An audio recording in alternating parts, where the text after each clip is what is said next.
Holidays-நாலே நம்ம K Travels தான். தமிழகத்தின் முன்னணி டிராவல்ஸ் நிறுவனம். Plan your happy trips with K Travels. இந்த ஹீரோ எல்ஐசி ரெண்டுமே இன்னொரு டைட்டில் தான். ஹீரோ வைக்கும்போது சிவகார்த்திகேயன் கம்பெனிலேருந்து அப்ரோச் பண்ணாங்க. நான் தரேன்னு சொல்லியிருந்ததுக்கப்புறம் இந்த எல்ஐசி வச்சு இந்த ஹீரோ உங்களுக்கு கொடுத்தேன். அடுத்த வருடம் நான் வந்து மார்ச் மாதம் படப்பிடிப்புக்கு போகிறதுக்காக தான் அந்த ஆல்மோஸ்ட் ஃபைனல் பண்ணிட்டேன். விக்னேஷோட மேனேஜர் கால் பண்ணி இந்த ஃபோன் பண்ணார். இப்போ எங்கிட்ட டைட்டில் உங்களுக்கு தேவை, நீங்கள் எப்படி சார் கேட்பீங்க? சார் எனக்கு இந்த டைட்டில் தேவைப்படுது, நான் போய் கேட்டேன், நீங்கள் தான் இந்த டைட்டில் வச்சிருக்கீங்கன்னு சொல்லி சொன்னாங்க. எனக்கு எதை கொடுக்க முடியுமா? எடுத்த உடனே சார் எங்கிட்ட இருந்த டைட்டில் உங்கள்கிட்ட எப்படி சார் வந்து? அப்போ உங்கள்கிட்ட டைட்டில் இருக்குன்னு அப்போ என்கிட்ட கால் பண்ணின்னு கேட்டேன். இல்லை சார் உங்கள்கிட்ட இருக்குன்னு சொன்னாங்க. என்ன பாருங்க, கோயம்பேடில் மார்க்கெட்டில் பேசக்கூடாது. 2 days பேக் பார்த்தா சாயந்தரம் ஈவினிங் பார்த்தீங்கன்னா எல்ஐசின் டைட்டில் வச்சு அவங்க பூஜையை போட்டு அவங்க அனௌன்ஸ் பண்ணுறாங்க. எனக்கு பயங்கர அதிர்ச்சி. ஒருத்தரோட அனுமதி இல்லாமல் ஒருத்தர் வச்சிருக்க டைட்டில் தெரிஞ்சு ஒருத்தர் பண்ணால் எப்படி சார் சும்மா இருக்க முடியும்? அவங்க கேட்ட லவ் இன்சூரன்ஸ் கார்பரேஷன் சொல்கிறாங்க. அப்படி வைக்கலாம், நான் ஒன்றும் சொல்ல போகிறது இல்லை. ஏன் எல்ஐசின்னு வைக்கிறேன்? எல்லா போஸ்ட்லையும் எல்ஐசி தான் போடுறாங்க, எல்லா ப்ரெஸ்லையும் எல்ஐசி தான் வருது. அப்போ ஏன் படத்தை எப்படி என்னை நம்பி ஒரு 4 இன்வெஸ்ட் பண்ணுறாங்க, 4 சேர்ந்து படம் பண்ணுறோம். ஸோ அவங்க எல்லாமே பின் வாங்குறாங்க. இப்போ இதுக்கெல்லாம் யார் பொறுப்பு சொல்லுங்கள்? ஏன்னா எனக்கு எல்லாமே டாக்குமெண்ட் இருக்குது. இப்போ அவங்ககிட்ட போய்ட்டு எல்ஐசி நான் என்னோட லெட்டர் காமிங்க சார், அவங்க படம் வச்சுருக்காங்க, லெட்டர் காமிக்க விடலாம். இப்போ நீங்கள் எத்தனை வருஷமாக சார் ரெஜிஸ்டர் பண்ணி 2015லேருந்து 8 இயர்ஸ் சார். கிட்டத்தட்ட 8 வருஷமாக ரெஜிஸ்ட்ரேஷன். உங்களுக்கு மனமாற்றம் வருமா? எனக்கு ஏன் சார் மனமாற்றம் நினைக்கிறீங்க? இன்கேஸ் அவர் கன்வின்ஸ் பண்ணுறாரு சார் எனக்கு ரொம்ப தேவைப்படுதுங்கிற மாதிரியான ஒரு நிலை ஒன்று உருவாது. அது முதல்ல கேட்டுக்கலாம் சார். அவர் ஜஸ்ட் ஒரு கியூரியாசிட்டியாக கேட்குறேன் சார். ஒரு 8 வருஷமாக பாதுகாத்த ஒரு டைட்டிலுக்கு ஒரு செலவுன்னு ஒன்று ஆயிருக்கும்ல, அது எவ்வளோன்னு மக்களுக்கு சொல்ல முடியும்?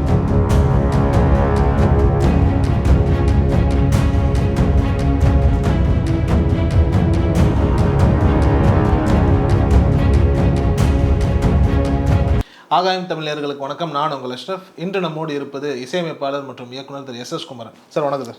வணக்கம். சரி, எல்ஐசி பாலிசி எதாவது எடுத்துட்டீங்களா? பாலிசி எடுத்தப்பட்ட பாடு இருக்கு. என்ன ஒரு ஒரு ஒரு சினிமா வந்து இன்றைக்கி வந்து ஒரு எடுக்கிறது கஷ்டம்பாங்க, ரிலீஸ் பண்ணது கஷ்டம்பாங்க. இப்போ வந்து நீங்கள் டைட்டில் வைக்கிறதே அதை காப்பாற்ற பெரிய கஷ்டமாக அந்த சிக்கல் நான் ஆகியிருக்கேன். நீங்கள் அந்த மாதிரி நீங்கள் ஒரு சூழல் நிலவாயிடுச்சு. நீங்கள் எப்படி இருக்கீங்கன்னு கேட்டீங்க, நான் நல்லா இருக்குன்னு சொல்கிறேன். நீங்கள் எப்படி சார் இருக்கீங்க? நல்லா இருக்கேன். நல்லா இருக்கீங்க சார். ஆனால் இப்போ நான் இந்த எல்ஐசின்னு சொல்லி நான் கேட்டேன் அப்படின்னா, அஃப்கோர்ஸ் இந்த பிரச்சனை எல்லாருக்குமே தெரியும். ஆனால் இப்போ எனக்கு ஒன்றே ஒன்று தோணுச்சு. இது வரைக்கும் வந்துட்டு பெரிய படங்கள் மேலே எல்லாருமே வந்துட்டு ஒரு விமர்சனம் ஏதாவது ஒரு ரீதியில் வைப்பாங்க.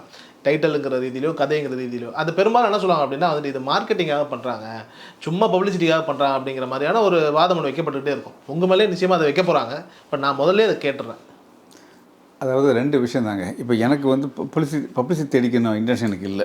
நான் வந்து எல்லாத்தையும் கடந்து வந்துட்டேன். இப்போவும் இந்த படத்தோட டைட்டிலில் வந்து 2002 ஆக்சுவலி 2 நான் வந்து ஒரு 12 படங்கள் இசையமைச்சிருக்கேன், 2 படம் ப்ரொடியூஸ் பண்ணியிருக்கேன், ஒரு 4 படங்கள் டிஸ்ட்ரிபியூட் பண்ணியிருக்கேன். ஸோ சினிமாவில் வந்து நான் கம்போசர்லேருந்து போஸ்டர் வரைக்கும் நான் எல்லா டிபார்ட்மெண்ட்டும் நான் பார்த்துருக்கேன். 30 வருஷமாக ஐ மீன் ஃபீல் திரைப்படக்கல்லூரியில் ஃபிலிம் இன்ஸ்டியூட் முடிச்சுட்டு தான் அந்த துறைக்கு வந்திருக்கேன். வழியே நான் வந்து ஒரு அரசியல் பின்னணியிலேயோ ஒரு அம்பானி அக்கா பையனும் நம்ம கிடையாது. நம்ம வந்து ஒரு திரைப்படக்கல்லூரியில் படித்து சினிமா பண்ணணும், சினிமாவை நேசிக்கணும்னு என்னோடய முழு நேர வேலையை பண்ணிகிட்ருக்கேன். நான் வந்து 2வது படம் கேரள நாட்டிலும் பெண்களுடையன்னு ஒரு படம் பண்ணேன் 2012. அது வந்து இந்த டைட்டில் வைக்கும்போது எல்லாருமே இண்டஸ்ட்ரி பீப்புள் எல்லாருமே அப்ரிஷியேட் பண்ணாங்க. வித்தியாசமான டைட்டிலாக இருக்குது. அதை வச்சு பாரதியார் பாட்டோட வரி, இந்த சிந்து நதியின் மிசை நிலவிலே சேர நாட்டிலும் பெண்களுடைய, அதை வந்து மட்டும் எடுத்து நான் வந்து பியூர் தமிழில் வச்சேன். அது வந்து தமிழ்நாட்டையும் கேரளாவையும் இணைக்கக்கூடிய ஒரு கலாச்சார காதல் மாதிரி ஒன்று பண்ணியிருந்தேன். பாலச்சந்தர் சார் கூட அந்த படத்தை பார்த்து பிரமாதம் பாராட்டினார். படம் முடிஞ்சு நான் வந்து தேட்டருக்கு கொண்டு போய் ரிலீஸ் பண்ணும்போது சத்தியம் தேட்டரில் பார்த்தோன்னா அந்த டைட்டில் பார்த்தோன்னா இந்த டைட்டிலுக்கே இங்கே தேட்டர் தர மாட்டேன்ட்டாங்க. ஸோ ஏன் சார் தமிழ் டைட்டில் அப்படின்னா பாரதியார் பாட்டோட வரி என்ன? இல்லை சார் இந்த டைட்டில் வந்து ரொம்ப ஆபாசமாக இருக்குது, நாங்கள் திரையரங்க தர முடியாதுட்டாங்க. அதுக்கப்புறம் இந்த படத்தில் பாடல் எழுதின வைரமுத்து சாரை ஃபோன் பண்ணி இந்த மாதிரி பண்ணுறாங்கன்னு சொல்லி வைரமுத்து சார் ஃபோன் பண்ணதுக்கப்புறம் இது வந்து தேட்டர் ஒரு ஷோ கொடுத்தாங்க. இப்படி ஒவ்வொரு தேட்டர்லையுமே எனக்கு போராட்டமாக இருந்தது. ஏன்னா தமிழ்நாட்டில் தமிழ் படத்துக்கு தமிழ் டைட்டிலுக்கு ஒரு தேட்டர் கிடைக்க மாட்டேங்குது. அப்படிங்கும்போது எல்லாருமே இதே வியூவில் தான் சொன்னாங்க, சார் இந்த டைட்டில் நல்லா சார், நல்லா சார். அதுக்கு முன்னாடி நான் டைட்டில் வச்ச உடனே இண்டஸ்ட்ரி பீப்புள் எல்லாருமே எனக்கு சூப்பர்னாங்க. திரையரங்கு போகும்போது இனி டோட்டலாக எனக்கு 2 கோடி ரூபா அந்த படத்தோட ப்ராஜெக்டோட காஸ்ட்டு. எனக்கு தேட்டர்லேருந்து 2 லட்ச ரூபா கூட ஷேர் வரல. So wash out. அப்போ முடிவு பண்ணேன், எந்த டைட்டில் நம்மளை வந்து காலி பண்ணிச்சோ அடுத்து பண்ணும்போது நம்ம வந்து ஒரு நல்ல தலைப்பு எல்லாரும் பேசுகிற மாதிரி ஒரு டைட்டில் வைக்கணும்னு சொல்லிட்டு அது ஒரு அந்த தோழிலேருந்து நான் கற்றுக்கிட்ட பாடம் தான் இந்த ஹீரோ எல்ஐசி ரெண்டுமே இன்னொரு டைட்டில் தான். ஸோ இந்த படத்துக்கு வைக்கப்பட்ட டைட்டில் 2 டைட்டில், ஹீரோ வச்ச எல்ஐசி வச்சேன். ஹீரோ வைக்கும்போது சிவகார்த்தியன் கம்பெனிலேருந்து அப்ரோச் பண்ணாங்க. நான் அதை கொடுக்க மாட்டேன்னு சொன்னேன். ஸோ அவங்க கம்பல் பண்ணி கேட்டாங்க, சார் இந்த ஆப்ஷனே இல்லை சார், டேரக்டர் இது ரொம்ப தெளிவாக இருக்கார் அப்படின்னு. அப்போ நான் இதுக்கு தாண்டி ஒரு டைட்டில் கிடச்சா நான் தரேன்னு சொல்லியிருந்ததுக்கப்புறம் இந்த எல்ஐசி வச்சு இந்த ஹீரோ உங்களுக்கு கொடுத்தேன். ரெண்டுமே ஒரே கதை தான். ஆமாம், ஒரே கதை தான். அது இல்லை அப்பா பொண்ணு கதை சார். அதாவது ஒரு அப்பாவுக்கு ஒரு பொண்ணுக்கு அப்பா தான் ஹீரோ. இது வந்து அப்பாவோட வாழ்கிற வாழ்க்கை life is LIC life is colourful. So வித்தியாசமாக யோசித்தேன். ஸோ அந்த டைட்டில் எவ்ரி இயர் நீல் பண்ணிட்டே இருக்கேன். இப்போ எனக்கு என்ன தெரியுமா, எனக்கு கதையை வந்து மெருகேற்றணும். நான் வந்து இயக்குனராக நான் ஜெயிக்கலை. 2 படம் எடுத்தாலும் நான் வந்து இயக்குனர் ஜெயிக்கலை. இசையப்படம் நான் ஜெயிச்சிட்டேன், இயக்குனர் நான் ஜெயிக்கலை. ஸோ ஒரு கதை ஒரு படம் பண்ணால் அது வந்து காலத்தை தாண்டியும் வந்து படம் பேசணும். அதுக்கு டைம் நிறைய தேவைப்பட்டது. இடையில 4 வருஷம் கொரோனா இது எல்லாமே தாண்டி அடுத்த வருடம் நான் வந்து மார்ச் மாதம் படப்பிடிப்புக்கு போகிறதுக்காக தான் அந்த ஆல்மோஸ்ட் ஃபைனல் பண்ணிட்டேன். இப்போ கடந்த 4 மாதத்துக்கு முன்னால் இந்த விக்னேஷோட மேனேஜர் கால் பண்ணி இந்த ஃபோன் பண்ணார். இப்போ எங்கள்கிட்ட டைட்டில் உங்களுக்கு தேவை, நீங்கள் எப்படி சார் கேட்பீங்க? எங்கள்கிட்ட உங்களுக்கு டைட்டில் உங்களுக்கு வேணும், என்னோடய டைட்டில் உங்கள் டைட்டில் உங்களுக்கு தேவை டைட்டில் என்கிட்ட இருக்குது, நீங்கள் எப்படி எனக்கு அப்ரோச் பண்ணுவீங்க? சார் எனக்கு இந்த டைட்டில் தேவைப்படுது, நான் போய் கேட்டேன், நீங்கள் தான் இந்த டைட்டில் வச்சுருக்கீங்கன்னு சொல்லி சொன்னாங்க, எனக்கு இதை கொடுக்க முடியுமா? எடுத்த உடனே சார் எங்கிட்ட இருந்த டைட்டில் உங்கள்கிட்ட எப்படி சார் வந்தது? நான் அதாவது நம்மளை குற்றவாளி கூண்டில் நிற்க வைக்கிறது.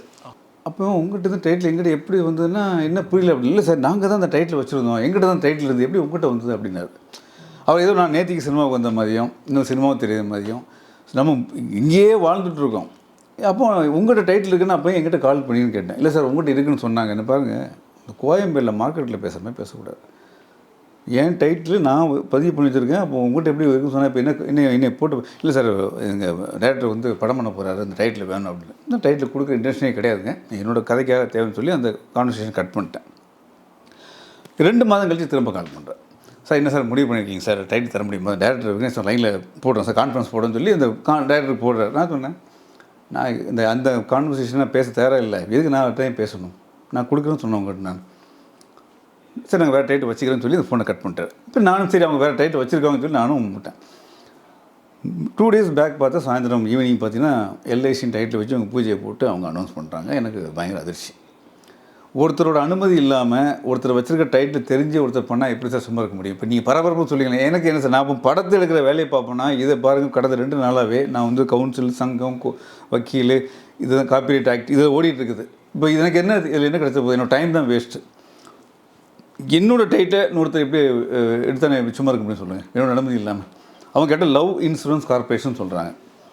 அப்படி வைக்கலாம், நான் ஒன்றும் சொல்ல போகிறது இல்லை. ஏன் எல்ஐசின்னு வைக்கிறேன்? எல்லா போஸ்ட்லேயும் எல்ஐசி தான் போடுறாங்க, எல்லா ப்ரெஸ்லேயும் எல்ஐசி தான் வருது. அப்போ ஏன் படத்தை எப்படி என்னை நம்பி ஒரு 4 பேர் இன்வெஸ்ட் பண்ணுறாங்க, 4 பேர் சேர்ந்து படம் பண்ணுறோம்.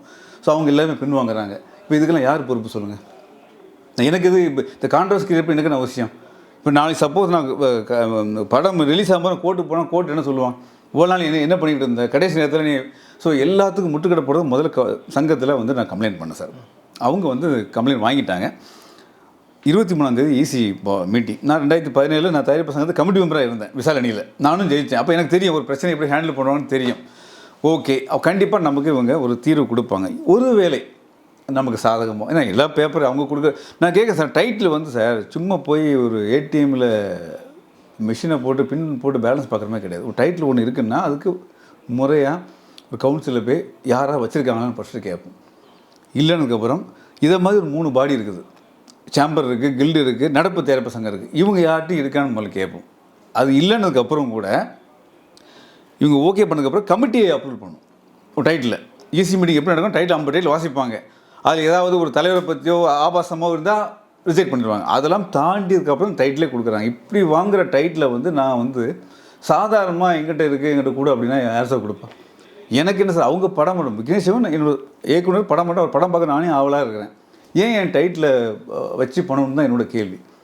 ஏன் என்னோடய படம் இது நான் வந்து எப்படி தான் சும்மா பண்ண முடியும் சொல்லுங்கள்?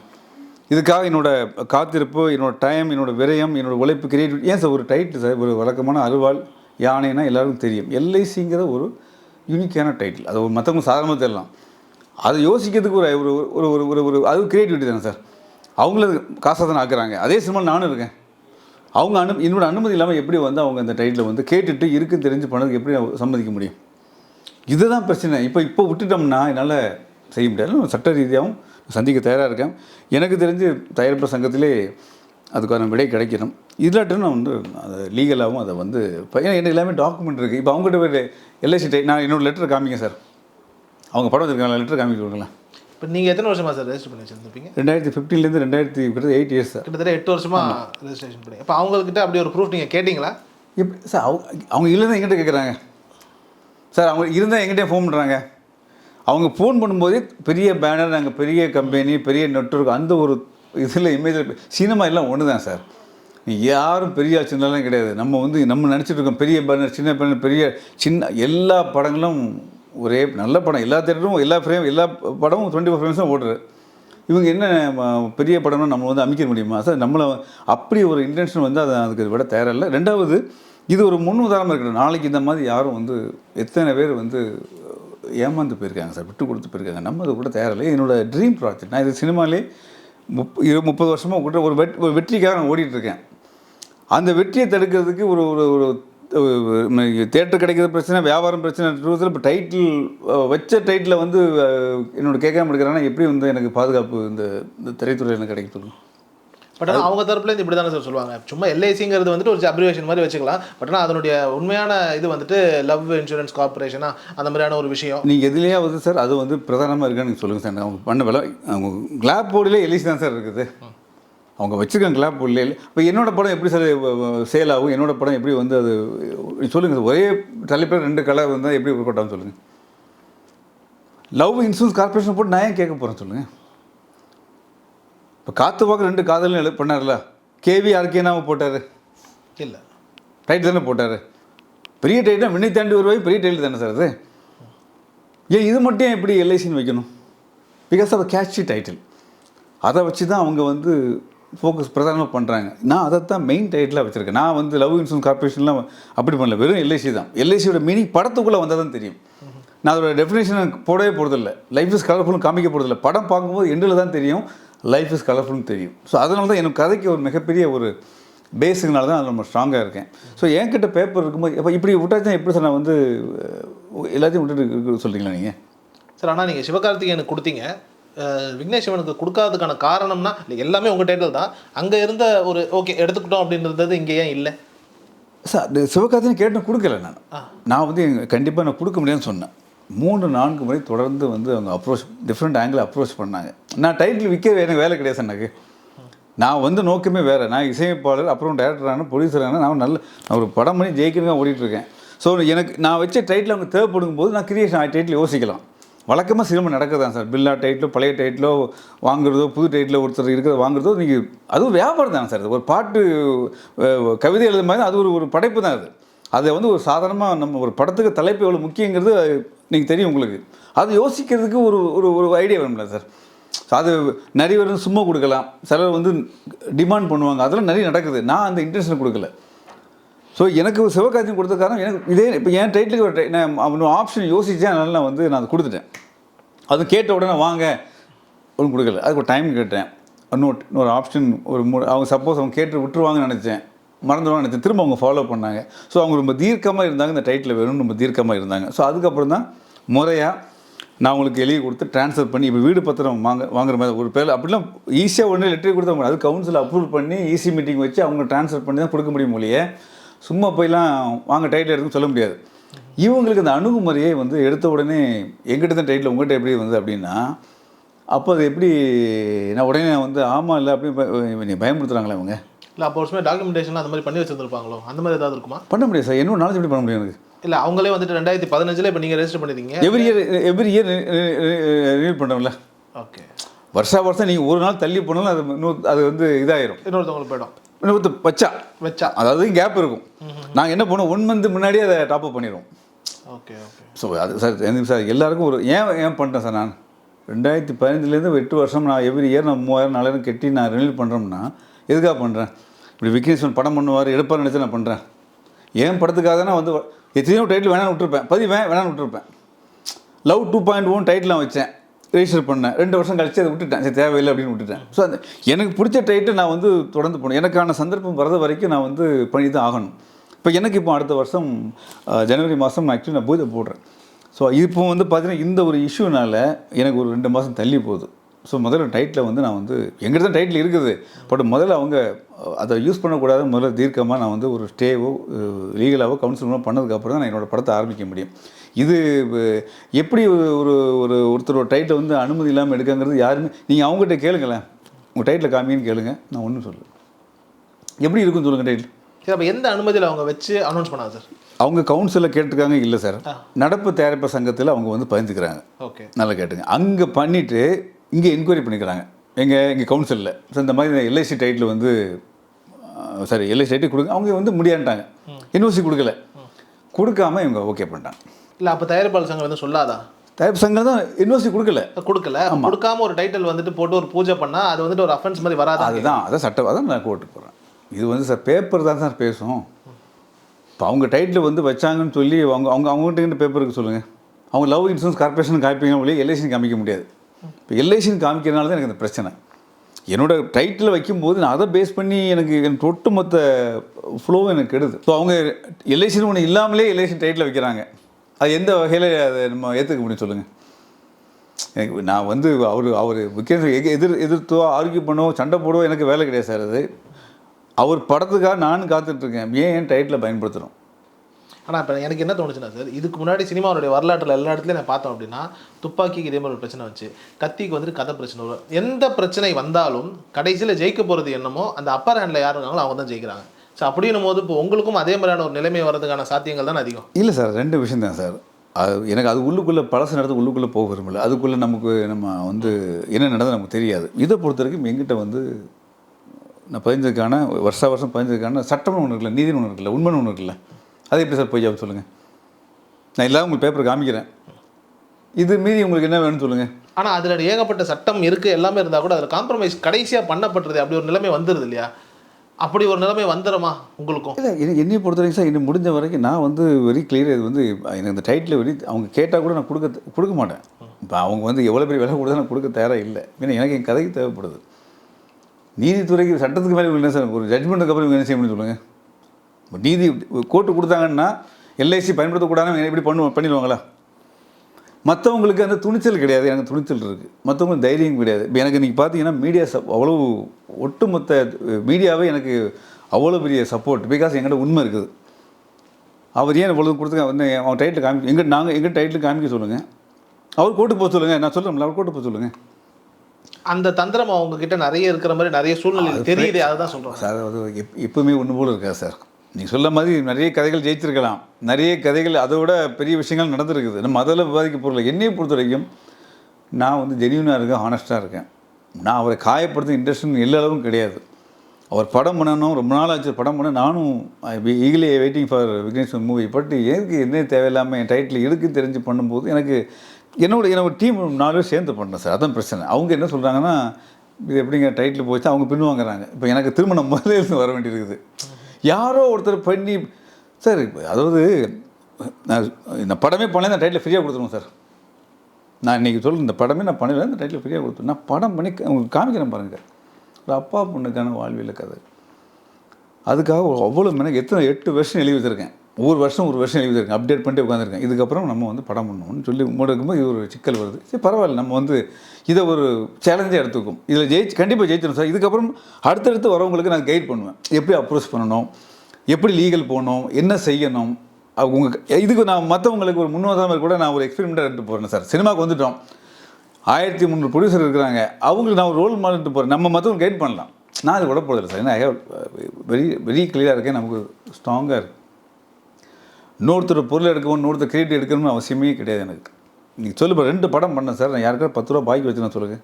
வெரி நான் டெக்னீஷியன் வந்து ப்ரொடியூசர் ஆனேன் சார். நான் வந்து பேசிக்கலி ப்ரொடியூசருங்கிறது சந்தர்ப்ப சூழ்நிலையில் ப்ரொடியூசராக மாறினேன். நான் பேசிக்கலி நான் டெக்னீஷியன். எனக்கு பிடிச்ச மாதிரி படம் பண்ணதுக்காக வேண்டி நான் 2 படம் பண்ணேன். 2 படம் எனக்கு வந்து பெரிய பேர் கொடுக்கல. ஒரு நல்ல படம் பண்ணுன்னு சொல்லி நான் வந்து ஓடிட்டுருக்கேன். இங்கே இருக்கிற நடிகர்களை வச்சு நான் படம் பண்ணல, கதையை நம்பி படம் பண்ணுறேன். ஏன் கண்ட்ரோலுக்குள்ளே ஆடி வச்சு பண்ணுறேன். அதுக்கு ஒரு டைட்டில், ஒரு நல்ல டைட்டில். ஏன்னா கதைகள் பார்க்கும்போது பிரமாதமாக இருக்கும். ஐயோ போச்சே, ஹீரோ வச்சு பரவாயில்ல, இதையாவது நம்ம காப்பாற்றும் போது அது ப்ராப்பராக வந்தாங்க சார். Very clear. அவங்களாம் ப்ராப்பராக வந்தாங்க, ரிக்வெஸ்ட் பண்ணி கேட்டாங்க, டிமாண்ட் பண்ணாங்க. நான் ரொம்பலாம் அதுக்கு என்ன செலவழிச்சு பாட்டுக்கு செலவழிச்சு டிசைன் அதுக்கு தான் நான் வாங்கினேன் ஒழிய மற்றபடி 50 கோடி 10 லட்சம் கோடி கேட்கவே இல்லை. அடிப்படை அதுக்குன்னு ஒரு ஹீரோக்குன்னு ஒரு போஸ்டர் டிசைனு சாங்கு எல்லாம் பண்ணியிருப்பேன், கதையை அவங்களாம் காமிச்சேன். அதுக்கான ஒரு செலவு தான் கொடுத்தேன் ஒழிய. அப்போ ஏன்னா நான் சொல்ல போனால் திரும்ப கொடுத்தாங்க. நான் டைட்டில் வியாபாரி கிடையாது சார், எனக்கு எதாங்க எவ்வளோ சொல்லுங்க. ஆனால் நிறைய பேர் என்ன சொல்கிறாங்கன்னா, சரி இப்போ நீங்கள் சொல்கிறீங்க ரொம்ப பியூட்டிஃபுல்லாக சொல்லிட்டீங்க டைட்டில் வியாபாரம்லாம் நான் கிடையாது அப்படின்னு. ஆனால் நிறைய பேர் என்ன சொல்கிறாங்க அப்படின்னா, சில பேர் வந்துட்டு டைட்டில் நல்ல டைட்டிலெல்லாம் கேட்சியானதெல்லாம் பிடிச்சிக்கிட்டு லைக் பெரிய பேனர்ஸோ யாராவது வரும்போது எனக்கு இந்த அமௌண்ட் இந்த லம்சம் கொடுங்க நான் கொடுக்குறேன்ற மாதிரியான ஒரு நிலை நடக்கிற மாதிரி சொல்கிறாங்களே சார். சார் தப்பு இல்லை சார், ஒரு வச்சிருக்காருல்ல அவங்க ஏன் வைக்கல? பெரிய பேனருக்கே நல்ல டைட்டில் வைக்க முடியல. ஒருத்தர் யோசிக்கலாம் சார், அது அந்த கிரியேட்டிவிட்டிக்கு விலை கொடுங்க. கரெக்ட். இல்லைன்னா வேறு டைட்டில் நீங்கள் வைங்க சார். சிவகார்த்திகேயன் பெரிய ஆர்டிஸ்ட்டு, அவருக்கு ஒரு டைட்டில் வந்து இல்லாமல் தானே சார் நம்மகிட்ட கேட்குறாங்க. அப்போ நம்ம என்ன நினைக்கிறோம், நம்ம கிரியேட்டிவிட்டியை நினச்சி நம்ம பரவாயில்லையே நம்ம டைட்டில் வந்து ஒரு பெரிய நடிகர் வாங்குறாங்க அந்த ஒரு சார். நான் சிவகார்த்திகேயன் படம் பண்ண முடியாது, அட்லீஸ்ட் என் டைட்டில் அது போகலாமே இப்படி தான் நான் எடுத்துக்குவோம் சார். நான் அதை ஸோ அதுக்கு ஒரு விலை வைக்கிறது தப்பு இல்லைங்கிறீங்க சார். கதையை சார் ஒருத்தர் கதையை வாங்கி பண்ணுற மாதிரி தான் சார், ஒருத்தர் கதையை படம் பண்ணுற மாதிரி தான். எல்லா டைட்டிலும் சொந்த கதை கிடையாது, ஒருத்தர் கதையை வாங்கி பண்ணுறாங்க, நாவல் வாங்கி பண்ணுற மாதிரி டைட்டில் வாங்கி பண்ணுறது இது ஒரு பெரிய தப்பு, குற்றம் கிடையாது சார். அது முறையாக செய்யலாம் சார். சார் அப்படி இன்கேஸ் இவங்க இன்னும் முறையாக அணுகுனா ஏதாவது அப்படி வாய்ப்பு இருக்கு? இல்லை சார், நான் தெளிவாக இருக்கேன் சார். நான் வந்து என் கதையை வந்து அது பாதிக்கப்படும். எனக்கு வந்து அது வந்து இதுக்கப்புறம் நான் வந்து பின்வாங்கன்னா நான் வந்து திரும்ப ஒரு டைட்டில் இதை தாண்டி ஒரு டைட்டில் வரணும். முதல்ல இதை நீ சொல்லுங்க, சப்போஸ் அவங்க வேணும்னு கேட்டால் இதை தாண்டி டைட்டில் யோசித்து அது வந்தால் தான் நான் முடிவு பண்ணுவேன் இல்லையா. நான் எப்போவுமே நான் முடிவு பண்ண முடியாது. இப்போதைக்கு அந்த கான்செப்ட் எனக்கு இந்த டைட்டில் ஏன்ட்ட தான் இருக்குது, பட் இதுக்கு நான் முடிவு பண்ண முடியும். உண்மைதான் சார். சப்போஸ் இதை தாண்டி ஆமாம் இல்லை சார், இதை தாண்டி ஒரு டைட்டில் அப்படின்னா எல்சியூன்னு வச்சா எப்படி இருக்கும்? லவ் கேர் யூனிட் அப்படின்னு சொல்லி அது அவங்க வைக்க சொல்லுங்க. இன்னொன்று சார், அதாவது அவங்கெல்லாம் பெரிய பேனர் சார், பெரிய ஆர்டிஸ்ட், எப்படினாலும் பிஸ்னஸ் ஆகிடும் சார். யோசிச்சு காமனாக யோசிப்பாங்க. அவங்களுக்குன்னு ஒரு ப்ரொமோஷனே தேவையில்லை. இப்போவுமே அவங்களுக்கு எல்லாம் ஓட்டிட்டு சேட்டலைட்லாம் பேசிக்காவே அவங்களுக்கு ஒரு வந்துடும். நான் அப்படி கிடையாது. படம் எடுத்து முடித்து சென்சார் பண்ணி டீசரை கட் பண்ணி பாட்டு போட்டு ஷோ போட்டு காமிச்சதுக்கப்புறம் நான் வந்து நம்ம ஆட்கள் வந்து சரி இப்போ எனக்கு எவ்வளோ அதே சினிமா தான் எவ்வளோ சேலஞ்சஸ் இருக்குது பாருங்கள். அதுக்காக நான் வந்து இவ்வளோ ஃபைட் பண்ண முடியல. மற்றபடி அவங்க நல்ல படம் பண்ணுங்கிறது ஆசையை வழி. இப்போ என்னோடய டைட்டில் வந்து அவங்க மிஸ்யூஸ் பண்ணக்கூடாது அப்படின்னு எல்லா இதுலேயும் வருது. பார்க்கும்போது ரொம்ப கஷ்டமாக இருக்குது. நல்ல பேனர், நல்ல படம், நல்ல ஆர்டிஸ்ட், அவங்க என்ன டைட்டில் வச்சாலும் ஓடிடும் சார். அது என்ன டைட்டில் வச்சாலும் ஓடிடும். அந்த காம்போ அப்படி அப்புறம் காம்போ அது நம்மளே வெயிட் பண்ணுறோம் எப்போ அவர் பார்க்கணுன்னு. இப்படி இருக்கும்போது இப்படி ஒரு சின்ன விஷயத்தில் போய் அவங்க தேவையில்லாமல் இன்னும் கஷ்டப்படுத்துகிறாங்களே அப்படிங்கிறது எனக்கு வருத்தமாக இருக்குது. பட் எனிவே நம்ம வந்து இதெல்லாம் கடந்து வரணும்னு இருந்தால் நம்ம அது கடந்து வந்துடலாம். இப்போ எனக்கு என்ன சப்போர்ட் இருக்குது சார். நான் வந்து சப்போர்ட் இல்லாமல் கிடையாது. மொத்தமாக ஓடி ஒளிகிற ஆள் கிடையாது. சினிமாலே 33 வருஷம் 89 அடையாள திரைப்படக்கல்லூரியில் சேர்மனாக இருந்தேன். நான் திரைப்படக்கல்லூரியில் சேர்மனாக இருந்து என்னோடய வாழ்க்கையை ஆரம்பித்தேன். அப்போது அதிலேருந்து எனக்கு வந்து 25 வருஷம் துறைமுகத்தில் அதிகாரியாக கிட்டத்தட்ட 16 வேலை பார்க்குறாங்க. அப்போ எவ்வளோ நான் பார்த்துருப்பேன், எத்தனை அதிகாரியில் பார்த்துருப்பேன். அதுக்காக நான் பெயர் சொல்லவில்லை, எனக்கு பக்குவப்பட்டேன். யாரையும் காயப்படுத்துறதோ யாரையும் தப்பாக பேசுறதோ வேலையே கிடையாது. நான் இது வரைக்கும் படம் ஏதாவது என்னை பற்றி கான்ட்ராக்ட் வந்தால் சொல்கிறது இல்லை, வந்து ஏதாவது பாட்டை கூட காப்பி அடிக்க மாட்டேன் சார். ஏதாவது நீங்கள் சப்போஸ் நீங்கள் படம் பண்ண வந்தீங்கன்னா உங்கள்கிட்ட கேட்குற ஒரே கேள்வி ஃப்ரீயாக விடுங்கம்பேன். இந்த பாட்டு மாதிரி பண்ண சொல்லாதீங்கம்பேன். 2 படம் வேணான்றேன். நான் என்னை விட்டு கைவிட்டு போன படம் வந்து 93 படங்கள் சொன்னேன் வேணான்னு படம். ஏன்னா அவங்க ரெஃபரன்ஸ் கொடுப்பாங்க, இந்த பாட்டு மாதிரி பண்ணுவாங்க, வேண்டாம். நான் சுயம்புவாக நான் வந்து வாழ்ந்துட்டு இருக்கேன் சார். நான் எதுக்கு சார் நான் வந்து அவங்கள்ட்ட போய் ஃபைட் பண்ணணும்? நிச்சயமாக இது அடிப்படை நம்ம சாதாரணமாக நம்ம உண்டு வேலை உண்டுன்னு ஓடிட்டு இருக்கோம் சார். ஏதாவது நான் ஒரு தப்பான நாளைக்கு முன்னாடி ஒரு தப்பான பண்ணியிருக்கேன்னு நீங்கள் கேட்கலாம். நான் உண்டு வேலை ஒன்று பண்ணியிருக்கேன். நானும் ஃபேமிலியும் எல்லாம் சினிமா ஒன்றா பண்ணிக்கிட்டு உட்காந்துருக்கோம். இது வந்து ஒரு சினிமாத்தனை இல்லாமல் வாழ்ந்துட்டு இருக்கோம். எனக்கு வந்து ஒரு ஒரு ஒரு ஒரு ஒரு சின்ன டிஸ்டர்ப் வரும்போது எல்லாருமே அஃபெக்ட் ஆகிறாங்க. என்னை சார்ந்து ஒரு டீம் இருக்கிறாங்க. இது நம்பி ஒரு 7-8 வருஷமாக கதைக்காகவே வாழ்ந்துட்டு டீம் இருக்கிறாங்க. ஸோ எல்லாருமே நான் பார்க்குறேன். அது விக்னேஷ் சிவனோட பேசுனீங்களா? இல்லை சார், இல்லை பேசலை. அவர் மேனேஜரோட 2 தடவை தான் பேசினேன் சார். அது நான் அவர் படம் தான் பார்த்து அவர் அறிமுகம் கிடையாது எனக்கு. அவர் நேரடியாக நான் பேசலை. பட் அது உள்ள என்ன நடந்து தெரியல. அவருக்கு தெரியுமா, அவர் கம்யூனிகேட் போச்சா அல்லது இவர் என்ன சொன்னாலும் தெரியல. ஸோ அது வந்து இனிமே தான் தெரியும். ஸோ நான் வந்து கவுன்சிலில் கொடுத்துருக்கேன், லீகலாகவும் நான் பேரலாக பண்ணுறேன். இன்கேஸ் அவரை நேரில் பார்த்து ஒரு பேச்சு வார்த்தை நடத்துகிற மாதிரியான ஒரு நிலை இருந்ததுன்னா மனமாற்றம் நடக்குமா? இல்லை சார், இதுக்கப்புறம் எப்படி சார் பண்ண முடியும்? அவளே அனௌன்ஸ் பண்ணிட்டாரு. அதே இல்லை, நான் உங்களுக்கு கேட்குறேன், அவருக்கு மனமாற்றம் ஆகுமான்னு நமக்கு தெரியல. இப்போ நீங்கள் எனக்கு முன்னாடி இருக்கிறதால நான் கேட்குறேன், உங்களுக்கு மனமாற்றம் வருமா? எனக்கு ஏன் சார் மனமாற்றம் நினைக்கிறீங்க? இன்கேஸ் அவர் கன்வின்ஸ் பண்ணுறாரு, சார் எனக்கு ரொம்ப தேவைப்படுதுங்கிற மாதிரியான ஒரு நிலை ஒன்று உருவாது, அது முதல்ல கேட்டுக்கலாம் சார். அவர் அதான் இப்போ அவர் சொல்கிறாரு சார் தப்பு நடந்துருச்சு இப்போ நம்ம 2 பேரும் 1-to-1 பேசுகிறோம் அப்படின்ற அதுக்கு எனக்கு இன்னொரு டைட்டில் எனக்கு இதை தாண்டி யோசிச்சா வந்தால் மட்டுமே கூட அப்படியே அவர் கேட்டால் கூட இன்னொரு டைட்டில் இருந்தால் மைண்டில் வந்தால் மட்டும் கூட வெரி கிளியர். உடனே ஓகே வாங்க என்ன வேலை நம்ம என்ன சார் காத்த 8 வருஷம் காப்பாற்றின டைட்டு காப்பாற்ற எனக்கு வேலை விட்டு அமைச்சர் காப்பாற்ற சொல்லுங்கள். ஓடுவேன், அந்த டைம் பார்க்க ஓடுவேன், ரிலீவ் பண்ண ஓடுவேன். ஸோ அதனால் நீங்கள் கேட்குறது கரெக்ட், கேட்டால் கூட இன்னொரு டைட்டில் யோசிச்சு அது வந்துச்சுன்னா கொடுப்பேன், அதர்வைஸ் என்னால் கொடுக்க முடியாது. ஜஸ்ட் ஒரு கியூரியாசிட்டியாக கேட்குறேன் சார், ஒரு 8 வருஷமாக பாதுகாத்த ஒரு டைட்டிலுக்கு ஒரு செலவுன்னு ஒன்று ஆயிருக்கும்ல, அது எவ்வளோன்னு மக்களுக்கு சொல்ல முடியும்? ஒரு கிட்டத்தட்ட 70,000 ஆயிருக்கும் சார். ஒரு டைட்டில் ரெஜிஸ்டர் பண்ணி அது ஒரு 8 வருஷமாக ரினியூ பண்ணுறதுக்கு 60,000 60,000 ஆயிரும். சும்மா கிடையாது சார். இது இல்லாமல் அதுக்கு பணம் கட்டணும், டைட் ரிஜிஸ்ட்ரேஷனுக்கு ஒரு காஸ்ட் இருக்குது, அது ஒரு 5,000 பணம் கட்டணும். ஸோ எல்லாமே ஒரு எவ்ரி இயர் அதுக்கு டிடி எடுக்கணும், டிடி கமிஷன்லாம் எல்லாமே கேஷ் கொடுக்க முடியாது, ப்ராப்பர் ரெக்கார்டு தான் அது. ஸோ அது கூட மேட்ரு சார். அது நம்ம வந்து எத்தனையோ கோடி செலவு பண்ணி பணம் எடுக்கிறாங்க சார். அது நமக்கு பிடிச்சி நான் ஏன் வந்து எவ்ரி இயர் ரினியூல் பண்ணுறேன் சொல்லுங்கள்? எனக்கு தேவைக்கு இப்போ தான் பண்ணுறேன். கிட்டத்தட்ட 10 டைட்டில் நான் விட்டுட்டேன். ரினியூல் பண்ணி ஒரு கம்பெனி 2 டைட்டில் பண்ணலாம் சார். என்கிட்ட 2 கம்பெனி இருக்குது. நான் 2 படம் 2 ப்ரொடியூசர், எங்கள் ஒய்ஃபோட கம்பெனி, என்னோட 2 கம்பெனி. ஸோ 4 டைட்டில் நான் வச்சுருக்கலாம். 4 டைட்டில் 5ஆவது டைட்டில் நீங்கள் வச்சிங்கன்னா ஒரு டைட்டில் வந்து போயிடும், முடிஞ்சிடும். ஆமாம், இப்படி ஒரு சிஸ்டம் வச்சுருக்குறாங்க. ஸோ அதுக்காண்டி நான் வேறு டைட்டில் வைக்காமல் இதை வந்து இது இது இது சென்சர் ஆனதுக்கப்புறம் இன்னொரு டைட்டில் வைக்கலாம். ஓகே, இதுதான் சிஸ்டம் இது. இப்போ எல்ஐசியில் வந்து ஏன் 8 வருஷம் வச்சுருக்கோம்னா, என்றைக்குனா படம் எடுக்கணும் தான் வச்சுருக்கேன், விற்கணும்னு நான் வைக்கலை. கரெக்ட். இவர் இப்படி ஒரு டைட்டில் கேட்பா எனக்கு எப்படி சார் தெரியும் சொல்லுங்க. ஸோ அதனால தான் போட்டு எல்லாம் நினைக்கிறேன் பப்ளிசிட்டிக்காக நீங்கள் பண்ணுறீங்களான்னு கேட்குறாங்க, நீங்கள் ஏதோ பணம் கேட்குறாங்கன்னா எப்படினாலும் எடுத்துக்கலாம் சார், ஏன் பக்கம் நியாயம் இருக்குது. ஸோ அதுக்கு வந்து எனக்கு சங்கம் துணையாக இருக்குது, என்னோடய நண்பர்கள் துணையாக இருக்கிறாங்க. அதையும் மீறி நிச்சயமா சார் உங்களுடைய ஆசை நிறைவேறணும். உங்களோட இந்த எல்ஐசி அப்படிங்கிற டைட்டில் உங்ககிட்டே இருக்கணும். கண்டிப்பாக கூடிய சீக்கிரம் உங்களுக்கு இந்த எல்லா விஷயங்களும் ரொம்ப ஸ்மூத்தாக முடிஞ்சிடணும். இவ்வளோ கலகலன்னு இருக்கிற ஒரு மனிதருக்கு இப்படி ஒரு சின்ன பிரச்சனை, பட் கூடிய சீக்கிரம் அந்த பிரச்சனையும் சார்ட் அவுட் ஆகி உங்களுக்கு எல்லா விதமான டோர்ஸும் திறந்து நீங்கள் எதிர்பார்க்குற அந்த வெற்றி, ரொம்ப 8 வருஷமாக காத்துட்டு இருந்த வெற்றி வந்துட்டு வெகு விரைவில் உங்களுக்கு நடக்கும். ரொம்ப நன்றி. தேங்க்யூ. ஹாலிடேஸ்னாலே நம்ம கே டிராவல்ஸ் தான் தமிழகத்தின் முன்னணி டிராவல்ஸ் நிறுவனம். Plan your happy drips with K travels.